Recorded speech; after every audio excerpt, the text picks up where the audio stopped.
মাননীয় স্পিকার, আপনাকে ধন্যবাদ। মাননীয় স্পিকার, বক্তব্য ভেবেছিলাম শুরু করব অন্য বিষয় নিয়ে, কিন্তু আজকের অধিবেশনের দিনের আলোচনায় আমাদেরকে আরও বেশি অবাক করলেন মাননীয় অর্থমন্ত্রী। ফলে অর্থ সেক্টরের কিছু বক্তব্য দিয়ে আলোচনা শুরু করছি। আমরা যখনই ব্যাংকিং খাত বা অর্থ সেক্টরের আর্থিক খাতের কথা আসে, মাননীয় অর্থমন্ত্রী একটা বাক্যই বারবার বলেন যে বিএনপির সময়ে এরকম কোনো রেকর্ড নাই যে আর্থিক খাতে বিশৃঙ্খলা হয়েছে।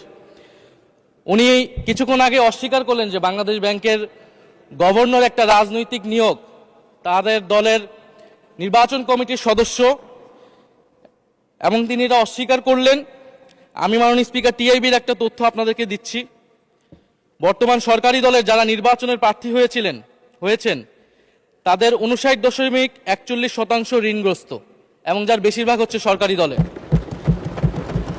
সংসদ সদস্যদের 11,000 কোটি টাকার বেশি ঋণ রয়েছে, যার অধিকাংশই সরকারি দলের। এদের অধিকাংশই ঋণ খেলাপি ছিলেন, নির্বাচনের আগে কিছু টাকা ঋণ দিয়ে পুনঃতফসিল করে নিয়েছেন। এবং বর্তমান যে বাংলাদেশ ব্যাংকের গভর্নর, তার স্পেশালিটিটা কি? তার স্পেশালিটি হচ্ছে এই ঋণ পুনঃতফসিল করা, এটাতে তিনি এক্সপার্ট। ফলে তাকে বাংলাদেশ ব্যাংকের গভর্নর কেন দেওয়া হয়েছে এটা খুব পরিষ্কার মাননীয় স্পিকার। এই যে হাজার হাজার কোটি টাকার ঋণ, সেই ঋণগুলো যাতে ঋণ পুনঃতফসিল করতে পারে, সেই সুযোগ সুবিধাটা করে দেওয়ার জন্যই বাংলাদেশের ইতিহাসে প্রথমবারের মতো একজন ব্যবসায়ীকে বাংলাদেশ ব্যাংকের গভর্নর দেওয়া হয়েছে। ফলে জাতির সামনে এই জিনিসগুলো পরিষ্কার হয়েছে। এখন সামনের আর্থিক খাতে আরো নিয়োগ তারা কি বিবেচনায় দিবেন, এই জন্য আমরা তাদের উপর আর আস্থা রাখতে পারছি না মাননীয় স্পিকার। মাননীয় স্পিকার, রাষ্ট্রপতির উপর ধন্যবাদ জ্ঞাপন বক্তব্য।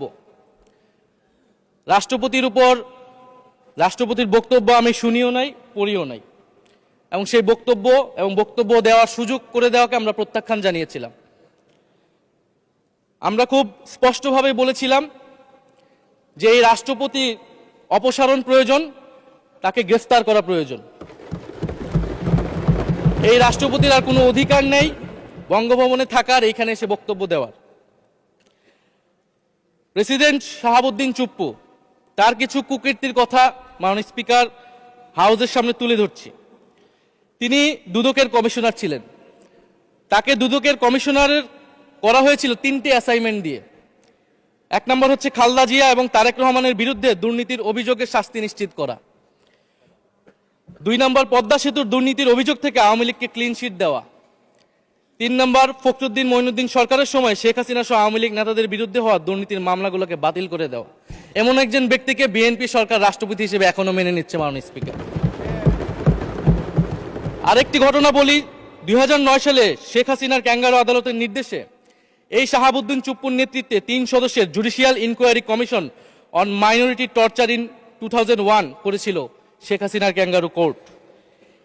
এই প্রতিবেদন অনুসারে বিএনপির 26,000 বিএনপির নেতাকর্মীকে 2001 সালে ক্ষমতায় এসে কয়েক হাজার হিন্দুকে তারা হত্যা করেছে, এজন্য দায়ী করা হয়েছিল মাননীয় স্পিকার। এবং আওয়ামী লীগ এই রিপোর্ট দেশে বিদেশে এই রিপোর্ট ফেরি করে তারা নিজেদের এখানে ক্ষমতায় থাকাটাকে পাকাপোক্ত করেছিল। মাননীয় স্পিকার, এই রাষ্ট্রপতি চুপ্পু এস আলমের হাতে ইসলামী ব্যাংকে তুলে দেওয়ার কারিগর, 2 কোটি আমানতকারীকে পথে বসিয়েছিল। এবং জুলাই গণহত্যার সময় তার ভূমিকা, ফ্যাসিবাদের সাথে তার সংশ্লিষ্টতা সবকিছু আমরা জানি।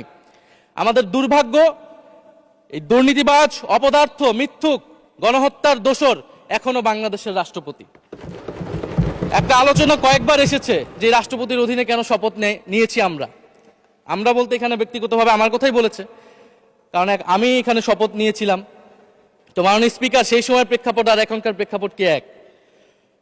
জুলাই গণ অভ্যুত্থানের পরে, 5ই আগস্টের পরে আমাদের সামনে 2টা অপশন ছিল। আমরা বলেছিলাম জাতীয় সরকার করতে হবে, সেই জাতীয় সরকারের প্রস্তাব বিএনপি নাকচ করে দিয়েছে। আমাদের সামনে আরেকটা অপশন ছিল ক্ষমতা আর্মির হাতে তুলে দেওয়া। যদি আমরা সেই দিকে আগাতাম, আজকে তারা এখানে বসতে পারতেন কিনা মাননীয় স্পিকার সেটা সন্দেহ আছে। দেশের স্বার্থে, দেশের স্থিতিশীলতার স্বার্থে আমরা সেই সময় সরকারে গিয়েছিলাম, আমরা শপথ নিয়েছিলাম, কিন্তু বৈষম্যবিরোধী ছাত্র আন্দোলন খুব স্পষ্টভাবে 2024 সালে কিন্তু এই রাষ্ট্রপতির অপসারণ চেয়েছিল।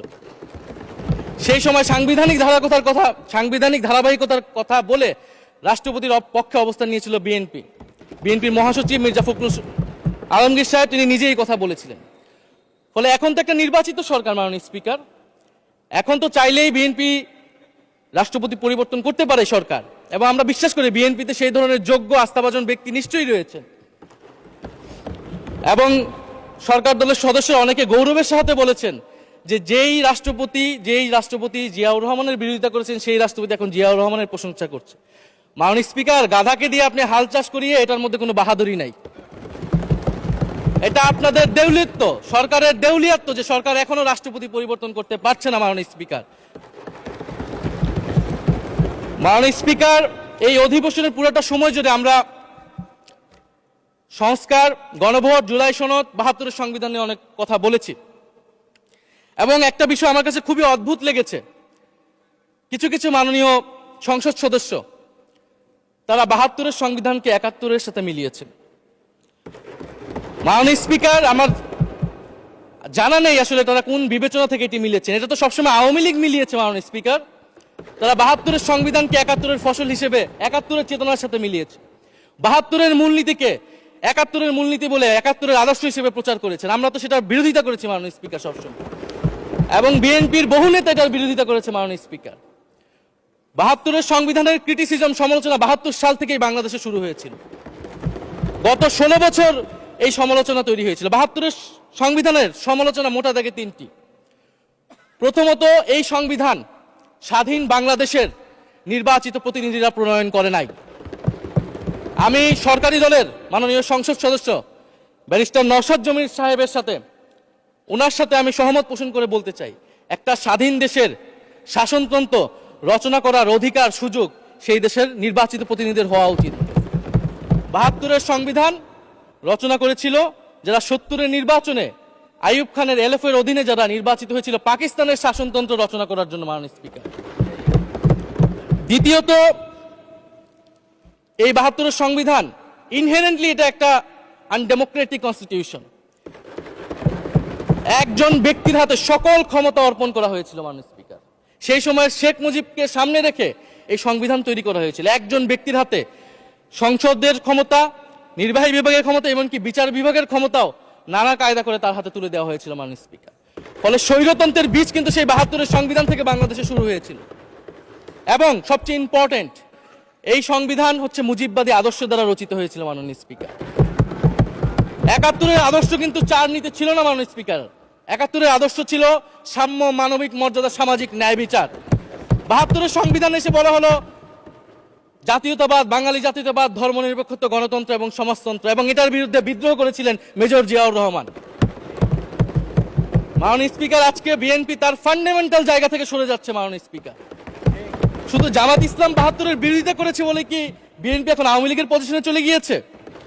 আমাদের জানা নেই মাননীয় স্পিকার। 72-এর সংবিধানের বিরোধিতা করেছেন বদরুদ্দিন উমর, 72-এর সংবিধানের বিরোধিতা করেছেন মাওলানা ভাসানী, 72-এর সংবিধানের বিরোধিতা করেছেন কমরেড মুজাফফর আহমেদ, 72-এর সংবিধানের বিরোধিতা শত শত মুক্তিযোদ্ধারা করেছেন মাননীয় স্পিকার।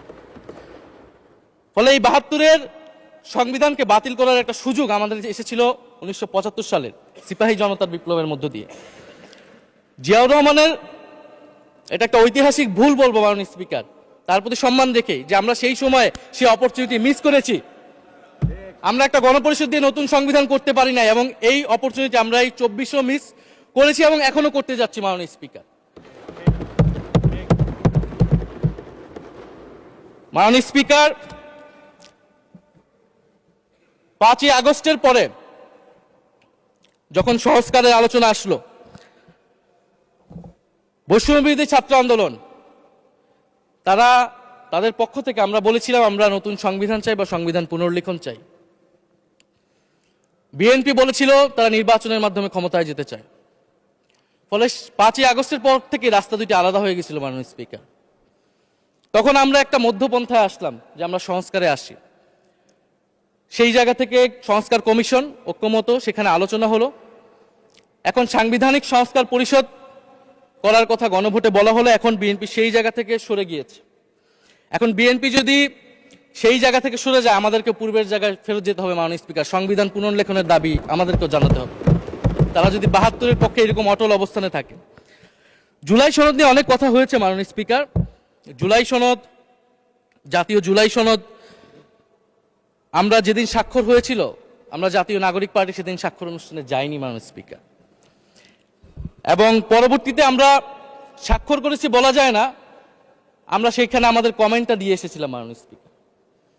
জুলাই জাতীয় সনদ, জুলাই গণ অভ্যুত্থানের পরবর্তীতে এত কষ্টের যে ফসলটাকে, সেইটাকে মাননীয় স্পিকার নোট অফ ডিসেন্ট দিয়ে সেটাকে কলুষিত করে ফেলা হয়েছে। যেদিন জুলাই জাতীয় সনদ স্বাক্ষর হয়, সেদিন জুলাই জাতীয় সনদের মেজর সংস্কারগুলোতেই পাশে একটা নোট লেখা হয়েছে যে কোনো রাজনৈতিক দল বা জোট তাদের নির্বাচনী ইস্তিহার উল্লেখপূর্বক যদি জনগণের ম্যান্ডেট লাভ করে, তাহলে তারা সেই মতো ব্যবস্থা গ্রহণ করতে পারবে। তাহলে যেই দল নির্বাচনে জয়ী হবে, তারা তাদের ইস্তেহার অনুযায়ী সবকিছু করবে মাননীয় স্পিকার। এটার জন্য ঐক্যমতের কোনো প্রয়োজন হয় না। আপনি যদি নির্বাচনে জিতে আপনার ইস্তিহার মতোই সবকিছু করবেন, তাহলে আপনার সাথে আমার কিসের ঐক্যমত, কিসের আলোচনা? এবং সেই নোটগুলো কিভাবে লেখানো হয়েছে, কিভাবে বল প্রয়োগ করে, শক্তি প্রয়োগ করে ঐক্যমত কমিশনকে চাপ দিয়ে লেখানো হয়েছে মাননীয় স্পিকার, এটা ঐক্যমত কমিশনের আমি মনে করি এখন বলার সুযোগ হয়ে এসেছে, সময় এসেছে। ফলে জুলাই জাতীয় সনদ কে আমরা একসেপ্ট সেই সময় করতে পারি নাই, এবং মাননীয় স্বরাষ্ট্রমন্ত্রীর ভাষাকে ধার করে আমি বলতে চাই যে জুলাই জাতীয় সনদ এক অন্তহীন প্রতারণার দলিলে পরিণত করেছে মাননীয় স্পিকার বিএনপি এটাকে। এবং ৭২-এর সংবিধানকে আওয়ামী লীগ দলীয় ইস্তেহারে পরিণত করেছিল, কলুষিত করেছিল, এবং জুলাই জাতীয় সনদকে বিএনপি কলুষিত করেছে, দলীয় ইস্তেহারে পরিণত করেছে মাননীয় স্পিকার। আপনি বলছেন জুলাই জাতীয় সনদ, তারপরে আপনি দেখাচ্ছেন হচ্ছে আমার দলীয় ইস্তিহার, তাহলে এখানে তো কোনো ঐক্যমতের সুযোগ নাই। এরপরে আসলো গণভোট। গণভোটের আদেশ নিয়ে সমালোচনা আছে, এবং এই সমালোচনা আমরাও করেছি যে রাষ্ট্রপতি এই ধরনের অর্ডার দিতে পারে কিনা। কিন্তু গণভোটটাকে সবাই মেনে একটা কনসেনসাসের ভিত্তিতেই তো আমরা এই গণভোটে সবাই মিলে অংশগ্রহণ করলাম মাননীয় স্পিকার। বিএনপি এবং তৎকালীন বিএনপির বর্তমান মাননীয় প্রধানমন্ত্রী এবং চেয়ারপারসন, তিনি নিজেও সংস্কারের পক্ষে, হ্যাঁ পক্ষে ভোটে প্রচারণা করেছেন। ফলে আপনাদের ইলেকশনের আগে এটা পরিষ্কার করা প্রয়োজন ছিল যে এই গণভোট আপনারা মানেন না, এই গণভোটে হ্যাঁ বা না জিতুক এটার সাথে আপনাদের কোনো সম্পর্ক নাই। ওনারা কিন্তু মাননীয় স্পিকার সেটা করেননি। ফলে জুলাই গণভোট এটা রাজনৈতিক সিদ্ধান্ত এবং গণরায়। মাননীয় স্বরাষ্ট্রমন্ত্রী তিনি নিজেই সেই সময় বলেছেন যে গণরায় হচ্ছে সার্বভৌম ক্ষমতা, জনগণের রায় আসলে সেটা সকলেই মেনে নিতে বাধ্য হবে, এমনকি যদি সেটার বিরুদ্ধেও কেউ বিজয়ী হয় তারাও সেটা মেনে নিতে বাধ্য হবে। ফলে আমরা মনে করি যে এই গণভোট অনুসারে যে সাংবিধানিক সংস্কার পরিষদ, অতি দ্রুত সময়ের মধ্যে সাংবিধানিক সংস্কার পরিষদ গঠন করা উচিত, এর সুরাহা করা উচিত। আমরা তো মাননীয় স্পিকার অনেক দূর সরে এসেছি, নতুন সংবিধানের জায়গা থেকে সরে আসতে আসতে আমরা কোথায় আসলাম? আমরা খুবই সামান্য কিছু দাবি এখানে এসেছে, জুলাই জাতীয় সনদ বা গণভোট যেটাই বলেন না কেন, যে একটা উচ্চকক্ষ হবে ভোটের অনুপাতে, তত্ত্বাবধায়ক সরকার হবে। এই তত্ত্বাবধায়ক সরকার নিয়েই তো এত ঝামেলা, গত 16 বছরের এত আন্দোলন। কিভাবে নিয়োগ হবে, এই নিয়োগটা আমাদেরকে জানতে হবে মাননীয় স্পিকার।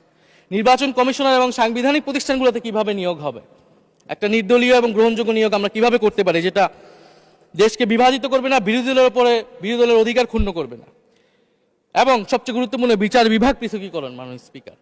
এগুলা আমরা 5ই আগস্টের পরে আসমান থেকে বলি না, এগুলা গত 16 বছর আলোচনা হয়েছে। বিএনপির 31 দফায় আলোচনা ছিল, আরো অনেক রাজনৈতিক দলের আলোচনাতে, সংস্কারের আলোচনা থেকে আমরা মাননীয় স্পিকার ধার করেছিলাম। হ্যাঁ, বিচার বিভাগ এই মুহূর্তে পৃথকীকরণ বা বিচার বিভাগের স্বাধীনতা নিয়ে কনসার্ন আছে, কারণ আওয়ামী লীগের নিয়োগকৃত অনেক বিচারক মাননীয় স্পিকার এখনো রয়ে গেছে বিচারালয়ে, যারা এই জামিনগুলো করিয়েছে ফ্যাসিস্টদের। কিন্তু সেটার একটা সুরাহা আপনারা করেন, আমরা সহযোগিতা করব, কিন্তু তারপরে তো বিচার বিভাগের স্বাধীনতা মাননীয় স্পিকার নিশ্চিত করতে হবে। গুম এবং মানবাধিকার অধ্যাদেশ বাতিল করলেন, আপনারা বলছেন ভালো আইন নিয়ে আসবেন। তো ভালো আইন যতক্ষণ পর্যন্ত আনতে পারছেন না, ততক্ষণ পর্যন্ত মাননীয় স্পিকার আপনাদের সমালোচনাটা সহ্য করতে হবে। আপনারা ভালো আইন নিয়ে আসুন এবং অতি দ্রুত সময়ের মধ্যে নিয়ে আসুন, আমরা দেখি। মাননীয় স্পিকার, এই সংসদে, এই অধিবেশনে আরেকটি বিষয় বারবার এসেছে, সেটা হচ্ছে মুক্তিযুদ্ধ এবং জুলাই গণ অভ্যুত্থান। মুক্তিযুদ্ধকে মাননীয় স্পিকার আমরা শ্রদ্ধা করি। আমরা মনে করি এই প্রজন্ম যারা জুলাই গণ অভ্যুত্থানে অংশগ্রহণ করেছি, জুলাই গণ অভ্যুত্থানের মধ্য দিয়ে মুক্তিযুদ্ধের নতুন রূপ তৈরি হয়েছে, মুক্তিযুদ্ধের নবায়ন হয়েছে। মাননীয় স্পিকার, ফলে মুক্তিযুদ্ধের সাথে জুলাই গণ অভ্যুত্থানের কোনো সাংঘর্ষিক অবস্থান নেই। আমরা বারবার বলেছি মুক্তিযুদ্ধ, জুলাই গণ অভ্যুত্থান হচ্ছে মুক্তিযুদ্ধেরই আরেকটি ধারাবাহিকতা। মুক্তিযুদ্ধে আমরা সাম্য মানবিক মর্যাদার কথা বলেছি, জুলাই গণ অভ্যুত্থানে আমরা বৈষম্য বিরোধী গণতান্ত্রিক বাংলাদেশের কথা বলেছি। মাননীয় স্পিকার, কোথায় পার্থক্য, কোথায় আলাদা, এবং কোন ঘটনা বড় কোন ঘটনা ছোট, এটা অহৈতুক তর্ক। মাননীয় স্পিকার, আমরা কেউ বলি নাই যে জুলাই গণ অভ্যুত্থান মুক্তিযুদ্ধের থেকে বড়, বা জুলাই গণ অভ্যুত্থান 90-এর থেকে বড় বা 90-এর থেকে ছোট। জুলাই গণ অভ্যুত্থান এক বিশেষ ঘটনা বাংলাদেশের ইতিহাসে, মুক্তিযুদ্ধ এক বিশেষ ঘটনা, মুক্তিযুদ্ধ বাংলাদেশের ফাউন্ডেশন। মাননীয় স্পিকার, এটার ব্যাপারে আমরা আনকম্প্রোমাইজেবল, এটা নিয়ে কোনো বিতর্কের কোনো সুযোগ নাই। তবে এই কথাটা ওনারাই বারবার বলে মুক্তিযুদ্ধকেও ছোট করতেছেন, জুলাই গণ অভ্যুত্থানকেও ছোট করতেছেন। আরেকটি বিষয় মাননীয় স্পিকার, মুক্তিযুদ্ধর কথা যখন এসেছে, আমরা যে সাম্প্রতিক সময়ে জাতীয় মুক্তিযোদ্ধা কাউন্সিল জামুকা আইন সংশোধন করা হলো, অধ্যাদেশ পাশ করা হলো, সেখানে কিন্তু একটা গুরুত্বপূর্ণ সংশোধনী এসেছে। মুক্তিযোদ্ধাদের সংজ্ঞা থেকে মুজিব বাহিনীকে বাদ দেওয়া হয়েছে মাননীয় স্পিকার। এবং আপনারা জানেন যে এই মুজিব বাহিনী, সেটাকে সংযুক্তির মাধ্যমে হাজার হাজার ছাত্রলীগের নেতাকর্মীকে মুক্তিযোদ্ধা সার্টিফিকেট দেওয়া হয়েছিল। মাননীয় স্পিকার, মুজিব বাহিনীর রোল কি ছিল, এটা আপনারা এখানে যারা অভিজ্ঞ মাননীয় স্পিকার অনেক মুক্তিযোদ্ধা আছেন তারা ভালো করেই জানেন। মুজিব বাহিনী তৈরি হয়েছিল অন্তর্ঘাত তৈরি করার জন্য। তারা অস্ত্র হাতে দেশে পাকিস্তান বাহিনীর বিরুদ্ধে যুদ্ধ করে নাই, তারা দেশে ঢুকে মুক্তিযুদ্ধের আওয়ামী লীগ বারে অন্য যেই পক্ষগুলো রয়েছে তাদেরকে হত্যা করেছিল। মাননীয় স্পিকার, ফলে মুজিব বাহিনী কিন্তু কোনো মুক্তিযোদ্ধা না বর্তমান আইন অনুসারে। কিন্তু এখানে অনেক মুজিব বাহিনীর কিছু লোক আছেন, তারা নিজেদেরকে মুক্তিযোদ্ধা হিসেবে বারবার জাহির করছে। ফলে আমাদেরকে এই ফারাকটাও করতে হবে মাননীয় স্পিকার। এবং মুক্তিযুদ্ধের পক্ষ বিপক্ষের রাজনীতি গত 50 বছর ধরে হয়েছে, আমরা এই সমাধান এখনো কেন করতে পারিনি মাননীয় স্পিকার? এর দায়ভার কে নেবে? বিএনপি কি নেবে না, যারা 29 বছর জামাতের সাথে রাজনীতি করেছে? একটা কথা তো এখন সবাই বলে, সাথে থাকলে সঙ্গী, না থাকলে জঙ্গি। ফলে এটার দায়িত্ব ছিল তো উনাদের, এই রিকনসিলিয়েশন তৈরি করা, এই প্রশ্নের সুরাহা করা।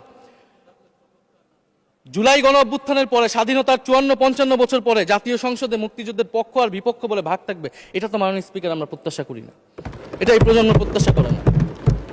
আমি মাননীয় স্বরাষ্ট্রমন্ত্রীর সাথে একমত পোষণ করি যে ইতিহাসের এই বিতর্ক আমাদেরকে সমাধান করতে হবে, একপাশে রেখে সামনের দিকে এগিয়ে যেতে হবে, এবং এটা সব পক্ষকে এটার জন্য দায়িত্বশীল ভূমিকা পালন করতে হবে।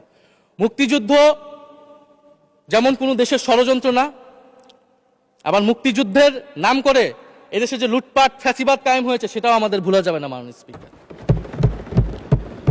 মাননীয় স্পিকার, জুলাই গণ অভ্যুত্থান সকলের অংশগ্রহণে হয়েছিল, এটা আমরা বারবার বলেছি।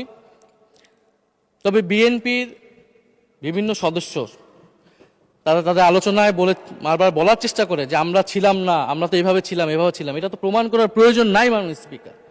এটা কেন এত হীনমন্যতা আমাদের এটা বুঝে আসে না। বিএনপি তো অবশ্যই জুলাই গণ অভ্যুত্থানে ছিল, আমাদের সাথেই ছিল। এবং সেই সময়ের একটা উক্তি বিএনপির মহাসচিব মির্জা ফখরুল ইসলাম আলমগীর, উনি বলেছিলেন যে এই আন্দোলনের সাথে আমাদের সম্পর্ক নাই, এটা ছাত্রদের আন্দোলন।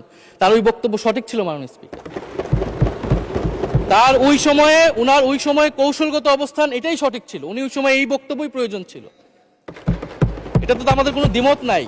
মাননীয় স্পিকার, আমাকে ডিজিএফআই, ডিবি, এসবি, বাংলাদেশের হেন কোনো গোয়েন্দা সংস্থা নাই যারা আমাকে ইন্টারোগেশন করেছে, টর্চার করেছে, এবং একটা কথা বারবার বলানোর চেষ্টা করেছিল যে এই আন্দোলন বিএনপি জামাতের আন্দোলন, যারা আগুন লাগিয়েছে তারা বিএনপি জামাতের সন্ত্রাসী। এটা একবার তোমরা শুধু বলো। ডিবি অফিসের শেষ পর্যন্ত আমরা বাধ্য হয়েছি আন্দোলন স্থগিতের ঘোষণা দিতে, কিন্তু কখনো এই কথাটা মাননীয় স্পিকার আমরা বলিনি। ফ্যাসিবাদ বিরোধী রাজনৈতিক দলের নেতাকর্মীকে আমরা আন্দোলনের সময় থেকে এখন পর্যন্ত কখনো আমরা অস্বীকার করিনি। কিন্তু একটা জায়গা আমরা ফারাক করতে চাই, যে এই গণ অভ্যুত্থান কোনো দলীয় আন্দোলন নয়। 90-এর গণ অভ্যুত্থান, 69-এর গণ অভ্যুত্থান থেকে এই গণ অভ্যুত্থানের পার্থক্য রয়েছে মাননীয় স্পিকার। এই গণ অভ্যুত্থানে ফ্যাসিবাদ বিরোধী রাজনৈতিক দলের নেতাকর্মীরা নেতৃত্বে নয়, সামনে পিছনে ছিল মাননীয় স্পিকার। সামনে সাধারণ জনগণ ছিল, ছাত্ররা ছিল। ফলে সেই হিসেবেই এই গণ অভ্যুত্থানকে স্বীকৃতি দেওয়া উচিত।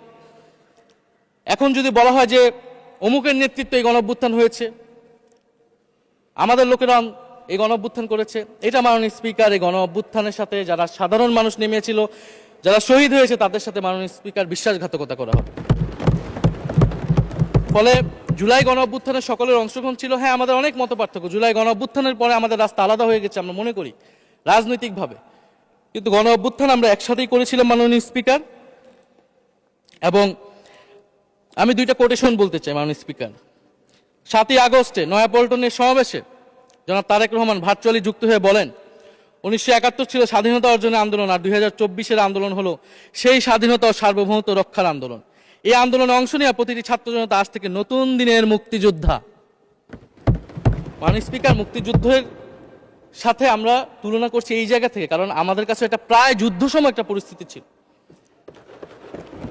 6 আগস্ট বঙ্গভবনে আলোচনা শেষে ব্রিফিংয়ে মির্জা ফখরুল ইসলাম আলমগীর বলেন, ছাত্র জনতা বুকের রক্ত দিয়ে আমাদের নতুন এক সকাল উপহার দিয়েছে। বাংলাদেশ আজ দ্বিতীয়বার স্বাধীন হলো। এই স্বাধীনতা আমাদের রক্ত দিয়ে রক্ষা করতে হবে মাননীয় স্পিকার। আমরাও বলি রক্ত দিয়ে রক্ষা করতে হবে। মাননীয় স্পিকার, আমাকে একটু সময় বাড়িয়ে দিবেন। আমি যে সময়টা পেয়েছি এটা বিরোধী দলের কোটা থেকে, আমি আশা করব সরকারি দলের কোটা থেকে আমি আরো 10 মিনিট পাবো মাননীয় স্পিকার। মাননীয় চিফ হুইপ এবং সংসদ নেতা নিশ্চয়ই এটাতে সম্মতি দিবেন। মাননীয় স্পিকার, আমরা ভারত এবং পররাষ্ট্রনীতি নিয়ে কিছু কথা বলতে চাই। এই সরকার আসার পর একটা জিনিস বারবার আছে যে ভারতের সাথে সম্পর্ক উন্নয়ন, এবং মাননীয় পররাষ্ট্র মন্ত্রী যিনি আগের সরকারের নিরাপত্তা উপদেষ্টা, যার পদত্যাগ তৎকালীন বিএনপি চেয়েছিলেন, সেই পররাষ্ট্রমন্ত্রী ভারতে সফর করেছেন প্রথম, এবং তিনি যে বিবৃতি দিয়েছেন সেই বিবৃতি আমাদের কাছে স্পষ্ট না। আমরা কোন ভিত্তিতে ভারতের সাথে সম্পর্ক উন্নয়নের কথা বলছি? যেই ভিত্তিতে আওয়ামী লীগ উন্নয়নের কথা বলেছিল সেই ভিত্তিতে? ভারত বাংলাদেশকে 1971 সালের পর থেকে করদ রাজ্য পরিণত করার জন্য হেন চেষ্টা নেই যে করে নাই মাননীয় স্পিকার। সীমান্তে হত্যাকাণ্ড এখনো হচ্ছে, আমরা নদীর পানি হিস্সা পাচ্ছি না, এবং নতুন করে যেটা হচ্ছে যে বর্ডারে বাংলাদেশি বলে বিভিন্ন মানুষকে পুশ ইন করা হচ্ছে। 2025 সালে 2 মাসে 4000 মানুষকে বাংলাদেশে পুশ ইন করেছে ভারত, ইন্ডিয়ান এক্সপ্রেস অনুযায়ী। মাননীয় স্পিকার, এক ভয়ঙ্কর সংকট সামনের দিনে আমাদের দিকে কিন্তু আসতে যাচ্ছে। এবারে পশ্চিমবঙ্গের ইলেকশন হলো মাননীয় স্পিকার। নির্বাচনের কয়েকদিন আগে ভোটার তালিকা থেকে অন্তত 30 লক্ষ জীবিত ভোটারকে বাদ দেওয়া হয়েছে। এদের অধিকাংশ হচ্ছে মুসলিম এবং মতুয়া সম্প্রদায় মাননীয় স্পিকার। এবং এনআরসি তারা করেছে, বাংলাভাষী মুসলমানদেরকে তারা বাংলাদেশি বলে বিতাড়িত করছে এবং বাংলাদেশে পুশ ইন করার চেষ্টা করছে। এবং আমাদের যে ভারতের সাথে আগের সংকট রয়েছে, এবং গত 16 বছর যে ফ্যাসিজম ছিল সেটাকে আঞ্চলিক এবং আন্তর্জাতিকভাবে আওয়ামী লীগকে স্পষ্টভাবে সমর্থন দিয়েছিল ভারত। এবং এখনো জুলাইয়ের গণহত্যাকারী খুনি শেখ হাসিনা, ওসমান হাদির হত্যাকারীরা সবাই ভারত তাদেরকে আশ্রয় দিয়েছে। ফলে ভারতের সাথে এই বিষয়গুলো নিয়ে আমাদের সরকার কি কথা বলেছে এটা মাননীয় স্পিকার আমরা জানতে চাই। ভারতের সাথে সম্পর্ক আমরা উন্নয়ন করতে চাই। ভারত আমাদের প্রতিবেশী দেশ, কিন্তু মর্যাদার ভিত্তিতে, সাম্যের ভিত্তিতে এই সম্পর্ক হতে হবে মাননীয় স্পিকার। ভারত শুধু আওয়ামী লীগের সাথে সম্পর্ক তৈরি করে এই দেশকে নিয়ন্ত্রণ করার চেষ্টা করছে, সেই দিনকে সে কবর রচনা করতে হবে মাননীয় স্পিকার। ফলে এটা আমরা বুঝতে পারতেছি না ভারত বিএনপির সাথে বা বর্তমান সরকারের সাথে তার সম্পর্কের ভিত্তিটা কি, এবং বর্তমান সরকার আমার এই কথাগুলো যেগুলো আমি বললাম সেগুলো নিয়ে ভারতের সাথে কথা বলেছে কিনা মাননীয় স্পিকার। মাননীয় স্পিকার, দুর্নীতি নিয়ে অনেক কথা হয়। আমি ঋণ খেলাপির পরিসংখ্যানগুলো দিলাম, এবং নির্বাচনের বিধান অনুযায়ী ঋণ খেলাপিকে নির্বাচনে প্রার্থী হতে পারবে না, কিন্তু আমরা দেখলাম নির্বাচনের আগে কিছু টাকা পরিশোধ করে ঋণ পুনঃতফসিল করে তারা সংসদ সদস্য বেশি আসতেন মাননীয় স্পিকার। মাননীয় স্পিকার, আমি কিছু সংখ্যা বলছি। 1700 কোটি টাকা, 765 কোটি টাকা, 679 কোটি টাকা, 621 কোটি টাকা, 201 কোটি টাকা, 182 কোটি টাকা, 97 কোটি টাকা। মাননীয় স্পিকার, এগুলো আমাদের সংসদ সদস্য যারা তাদের ঋণ রয়েছে মাননীয় স্পিকার। এবার আমি নাম বললাম না, কিন্তু পরের সেশনে কিন্তু মাননীয় স্পিকার আমি নাম ধরেই কথা বলবো, এগুলা ফ্যাক্ট। এবং এখনো 2 জন আসতে পারে নাই এই কারণে। এখন দুর্নীতির বিরুদ্ধে তো যুদ্ধ ঘোষণা হয়েছে, এখন এই ঋণগুলো কবে বাংলাদেশের জনগণ ফেরত পাবে, বাংলাদেশের ব্যাংক ফেরত পাবে মাননীয় স্পিকার, এটা আমরা জানতে চাই। মাননীয় স্পিকার, যদি সময় একটু বাড়িয়ে দেন। হ্যাঁ, মাননীয় সদস্য, আপনি আবেদন জানিয়েছিলেন, এর মধ্যে ট্রেজারি বেঞ্চের যে চিফ হুইপ আছেন, মাননীয় চিফ হুইপ, উনি আমাকে জানিয়েছেন উনার সময় 20 মিনিট বরাদ্দ ছিল, সেখান থেকে 5 মিনিট উনি কর্তন করে আপনাকে দিয়েছেন। তো আপনি 5 মিনিটের মধ্যে দয়া করে শেষ করবেন। থ্যাংক মাননীয় ইউ। স্পিকার, আর মাননীয় প্রধানমন্ত্রীর থেকে আরো 5 মিনিট আমি রিকোয়েস্ট করছি মাননীয় স্পিকার, আর যদি 5 মিনিটে শেষ করতে পারে আমি শেষ করে দিব, কোনো সমস্যা নেই। মাননীয় স্পিকার, ফলে আমরা দুর্নীতির কথা বলা হচ্ছে, 16 বছরে আওয়ামী লীগের যে দুর্নীতি, সেই দুর্নীতি থেকেও বড় হয়ে গেছে অন্তর্বর্তী সরকারের সময়ে ছাত্র সমন্বয়করা কি দুর্নীতি করেছে। মাননীয় স্পিকার, ছাত্র সমন্বয়করা খুবই খারাপ, তারা মন্ত্রণালয়ে ঘুরেছে, দুর্নীতি করেছে, কিংস পার্টি করেছে। তো মাননীয় স্পিকার, গত আওয়ামী লীগের আমলে 16 বছরের দুর্নীতির বিচার ওনারা কিভাবে করবেন সেইটা মাননীয় স্পিকার ওনাদের বলা উচিত জনগণের সামনে। এবং আরো ভালো হয় যদি 2001 থেকে 6 সাল পর্যন্ত মাননীয় স্পিকার যে দুর্নীতির অভিযোগগুলো এসেছিল সেটারও একটা স্বচ্ছ তদন্ত মাননীয় স্পিকারের বর্তমান সরকার করে। দুর্নীতি কেউ না কেউ তো করেছে, কারা করেছে তাদের নাম বাংলাদেশের জনগণের সামনে উন্মুক্ত করা হোক, কারণ সেটার জন্যই তাদেরকে ভোগান্তি পোহাতে হয়েছে 1/11 ষড়যন্ত্রের মাধ্যমে। বর্তমান প্রধানমন্ত্রী, তাকেও কিন্তু দুর্নীতির মিথ্যা অভিযোগ দিয়ে মাননীয় স্পিকার তার বিরুদ্ধে মামলা করা হয়েছিল। মাননীয় স্পিকার, মাননীয় স্বরাষ্ট্রমন্ত্রীর দৃষ্টি আকর্ষণ করছে, একটু আইন শৃঙ্খলা নিয়ে কথা বলি। 2 মাসে বিএনপির হাতে খুন হয়েছে 31 জন, ধর্ষণের ঘটনা ঘটেছে 14টি, বিএনপির চাঁদাবাজির খবর এসেছে 83টি, হামলার ঘটনা এসেছে 154টি। এর একটিতে সরকার কার্যকর কোনো ব্যবস্থা গ্রহণ করেনি। মাননীয় স্পিকার, শাহবাগ থানার সামনে ঢাকা বিশ্ববিদ্যালয়ের সাংবাদিক সমিতির কয়েকজন সদস্যকে বেধড়ক মারধর করেছে ছাত্র দলের নেতাকর্মীরা, এবং এটার এখনো কোনো মামলা নেয়নি। মাননীয় স্বরাষ্ট্রমন্ত্রী যদি জানান এই মামলাটা কেন নেওয়া হচ্ছে না। থানার ভিতর প্রবেশ করে ওসির রুমে ডাকসুর 2 জন নির্বাচিত প্রতিনিধিদের উপর হামলা করা হয়েছে। মাননীয় স্পিকার, ঢাকা বিশ্ববিদ্যালয়ের সাংবাদিক সমিতি, মাননীয় স্পিকার আপনি জানেন আপনি ঢাকা বিশ্ববিদ্যালয়ের ছাত্র, মহসিন হলের, আমিও মহসিন হলের ছাত্র। মাননীয় স্পিকার, ঢাকা বিশ্ববিদ্যালয়ের সাংবাদিক সমিতির একটা বড় ভূমিকা আছে বাংলাদেশের গণতান্ত্রিক আন্দোলনগুলোতে, আমাদের বিশ্ববিদ্যালয়ের গণতান্ত্রিক আন্দোলনগুলোতে। মাননীয় স্পিকার, মাজার হামলা নিয়ে কিছু কথা বলতে চাই। এই সরকারের আমলে আমরা দেখলাম যে কুষ্টিয়ায় মাজারে হামলা করে একজনকে হত্যা করা হয়েছে। মাননীয় স্পিকার, এটা আমরা নিন্দা এবং প্রতিবাদ জানাই। আমরা কোনো ধর্মীয় বিতর্কে ঢুকবো না, সেটা নিয়ে আমাদের আলেম ওলামাগণ ব্যাখ্যা করবেন, কিন্তু আমরা রুল অফ ল নিয়ে কথা বলতে চাই। মাননীয় স্পিকার, এই ধরনের ঘটনা কোনোভাবেই গ্রহণযোগ্য হতে পারে না, এবং অন্তর্বর্তী সরকারের সময় এই ধরনের ঘটনা অনেক ঘটেছে, আমরা তারও নিন্দা জানাই, এবং সকল ঘটনার তদন্ত এবং বিচার হওয়া উচিত মাননীয় স্পিকার এই সময়ের মধ্যে। মাননীয় স্পিকার, জঙ্গিবাদ নিয়ে নতুন করে কথা আসছে, সরকারের প্রতি অনুরোধ থাকবে আপনারা একটু সমন্বয় করে বক্তব্য দিন। স্বরাষ্ট্রমন্ত্রী বলছেন জঙ্গিবাদ নেই, আবার মাননীয় প্রধানমন্ত্রীর উপদেষ্টা বলছেন জঙ্গিবাদ আছে, জঙ্গি আছে। তো ওনাদের বক্তব্যটা পরিষ্কার হলে আমরাও এই বিষয়ে আমাদের অবস্থান বা বক্তব্যটা পরিষ্কার করতে পারবো। তবে একটা জিনিস, যে জঙ্গিবাদের বিরুদ্ধে আমাদের জিরো টলারেন্স। মাননীয় স্পিকার, এটা বাংলাদেশের সিকিউরিটি প্রশ্ন, এবং এটা সরকার এককভাবে ডিল করতে পারবে না, এটা জাতীয় ঐক্য লাগবে, এবং সরকারকে আমরা সর্বাত্মকভাবে সহযোগিতা করবে এই বিষয়ে। তবে বিগত আমলের মতো এবং ওয়ারেন্ট টেররের প্রজেক্ট হিসেবে যাতে বাংলাদেশে কোনো জঙ্গিবাদের নাটক না হয় মাননীয় স্পিকার, এটাও আমাদের মাথায় রাখবে। মাননীয় স্পিকার, আমাদের দেশের প্রধান একটা জনগোষ্ঠী হচ্ছে কৃষক, আমরা সবাই কৃষক পরিবারের সন্তান। সরকার কৃষি কার্ড দিচ্ছে, এটা সরকারকে সাধুবাদ জানাই। তবে সরকার গত বছরের যে দামে কৃষক থেকে ধান এবং চাল কিনেছে, এই বছর ঠিক একই দামে কৃষক থেকে ধান কিনছে, এটার ফলে কৃষকদের কিন্তু মাননীয় স্পিকার লোকসান হচ্ছে। ডিজেলের দাম বৃদ্ধি হয়েছে, সেচ খরচ, সার, বীজ, শ্রমিক মজুরি সব মিলিয়ে মাননীয় স্পিকার বোরো মৌসুমে ধানের উৎপাদন খরচ উল্লেখযোগ্যভাবে বেড়েছে। একদিকে কৃষি কার্ড দিবেন, আরেকদিকে ধানের ন্যায্য মূল্য আপনারা কৃষককে দিবেন না, এটা মাননীয় স্পিকার কোনো সমাধান বলে আমরা মনে করি না। মাননীয় স্পিকার, আমরা জুলাই গণহত্যার বিচার নিয়ে মাননীয় আইনমন্ত্রীকে এখন পর্যন্ত কোনো ব্রিফিং মাননীয় সংসদে করতে শুনি নাই, হয়তো আমার মিস হয়ে যেতে পারে। আমরা আশা করব উনি প্রতি অধিবেশনে সংসদে এবং সংসদের বাইরে আমাদের ট্রাইব্যুনালের চিফ প্রসিকিউটর আছেন, মাননীয় আইনমন্ত্রীর থেকেও আমরা জুলাই গণহত্যার বিচার প্রক্রিয়া কতটুকু আগাচ্ছে, কিভাবে আগাচ্ছে, এটা নিয়ে আমরা স্বচ্ছ বক্তব্য ওনাদের কাছ থেকে, সরকারের কাছ থেকে মাননীয় স্পিকার আশা করি। আমরা আশা করি মাননীয় স্পিকার, যে জুলাই যারা শহীদ হয়েছিলেন, শহীদ পরিবারদের যে সকল সুযোগ সুবিধা দেওয়া হয়েছিল অন্তর্বর্তী সরকার থেকে, সেই সব কিছু অব্যাহত থাকবে, এবং বর্তমান সরকার সেটা আরো বৃদ্ধি করবে মাননীয় স্পিকার, শহীদ পরিবার এবং আহত যোদ্ধাদের জন্য। মাননীয় স্পিকার আর 2 মিনিট যদি বৃদ্ধি করতেন আমি শেষ করে দেব 2 মিনিট। জি, 2 মিনিট বৃদ্ধি করা হলো। মাননীয় স্পিকার, আমরা এই জুলাই গণ অভ্যুত্থানে এই প্রজন্ম কর্মসংস্থানের বড় একটা দাবি নিয়ে কিন্তু মাননীয় স্পিকার চাকরির আন্দোলন থেকে আন্দোলনটা শুরু হয়েছিল। ফলে আমরা আশা করব এই সরকারের সময় কর্মসংস্থানের সুরাহা হবে এবং সেটার জন্য আর্থিক খাতে দুর্নীতি বন্ধ করতে হবে, বিনিয়োগ আনতে হবে এবং চাকরিতে স্বজনপ্রীতি, দুর্নীতি এগুলো একদম বন্ধ করতে হবে মাননীয় স্পিকার, সরকারি চাকরিতে বিশেষত। মাননীয় স্পিকার, একটা বিষয় যে সরকার এখন বলে দিচ্ছে যে বিরোধী দল কিভাবে কথা বলবে, কিভাবে বিরোধিতা করবে এবং বিরোধী দলের পতনও হয়ে যাবে, এরকম কথা মাননীয় স্পিকার সংসদে আমাদের শুনতে হচ্ছে।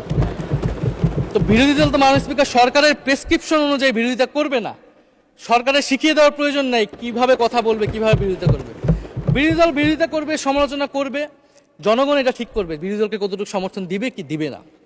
এবং বিরোধী দলের রাজনীতি মাননীয় স্পিকার বিএনপি করেছে, আমরা দেখেছি, তখন ছোট ছিলাম।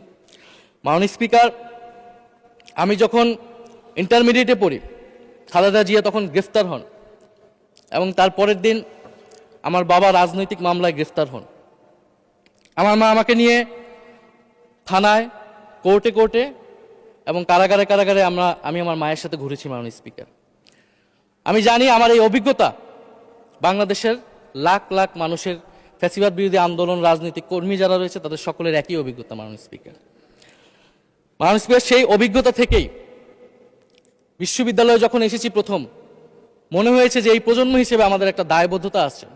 আমার সামনে একজন স্বৈর শাসক থাকবে, বাংলাদেশের একজন ছাত্র হিসেবে আমি এটা মেনে নিতে পারিনি মাননীয় স্পিকার প্রথম বর্ষ থেকে। সেই জায়গা থেকে কাজ করেছি জুলাই গণ অভ্যুত্থানে। মাননীয় স্পিকার, আমি আমার এলাকা নিয়ে শুধু শেষ করব, সবাই যেহেতু এলাকা নিয়ে কথা বলে প্রথম আসলে, আমি মাননীয় প্রধানমন্ত্রীর প্রতিবেশী, ঢাকা 17-এর প্রতিবেশী হচ্ছে ঢাকা 11 মাননীয় স্পিকার। সংসদে সরকার দল এবং বিরোধী দলের যেই পরিমাণ বৈষম্য, ঢাকা 17 এবং ঢাকা 11-এর একই পরিমাণ মাননীয় স্পিকার বৈষম্য।